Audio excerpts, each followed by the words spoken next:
Hi, I'm Bob Wallace. I am a science teacher at Wakulla High School.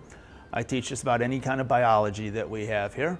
And I've been teaching a long time, 30 years. I've used the Darwin-Finch kit, chromosome kits, and the hominid kits. Using the chromosome kits, this is really good for helping kids understand crossing over during meiosis, which they have a hard time figuring out how all that variation happens in themselves or in any organisms. And this shows them on the chromosome level how crossing over, they get a hands-on picture of what's going on. By putting their hands on it, by pulling different colors off of the chromosome kits and switching their sides, they can see what crossing over really is. So over the years, I've used a lot of different things.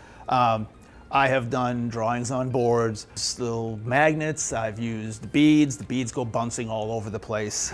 You end up losing beads. The chromosome kits and just all of these, because I tell them, hey, these are 3D printed. And since that's, they don't get experience with that, that hooks them.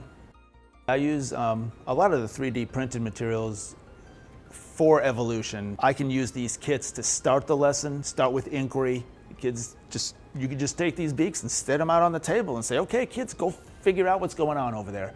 And then you can always lead them into much more solid science. You can have them design experiments, and they get excited about that.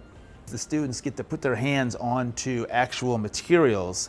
I never would have had students using a caliper in the past. Now they are, so they can measure the beak width and the depth. They understand those the terms. They actually, because they get excited about having something that's cutting edge 3D technology, they're willing to do the graphing. So usually you get a lot of complaints in kids having to do graphs. And I find my students jump right in and do the graphs because they are interested in being able to actually use the materials. And a lot of their end of course testing is graphing. So if they can use a graph, they've got half the battle won. And you really look at it and you make them start thinking about, okay, so what's different between these two specimens, and they have to actually start measuring, and they pull out a caliper and measure the jaws and all. Then science is really coming to life for them. And then they get in here and they're having fun with it, and all of a sudden you hear them talking about, sometimes they're being silly, but all of a sudden they're looking at it and going, oh wow, look at the teeth on this one. And then they're not going to get that looking at a book. I never hear any kind of comments when they're just looking at them, even watching a movie. Half the time they fall asleep. So this way they've got things that they can actually start thinking of on their own. Some of them will actually look at these and say, oh, there's a ridge on this and there's not on that. Why not? And so it gets them interested in the topic, which is, of course, hopefully that means more is going to be retained. Lesson plans are very good. If someone needed to, they could basically pull the pages out for the students, copy them, put them in front of the students, and they could almost do things on their own, which is really good. This is fantastic for getting kids motivated.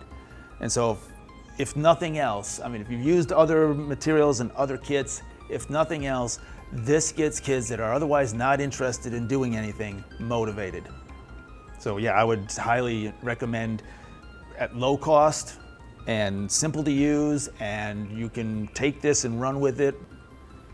It's fun, and I think it's fun.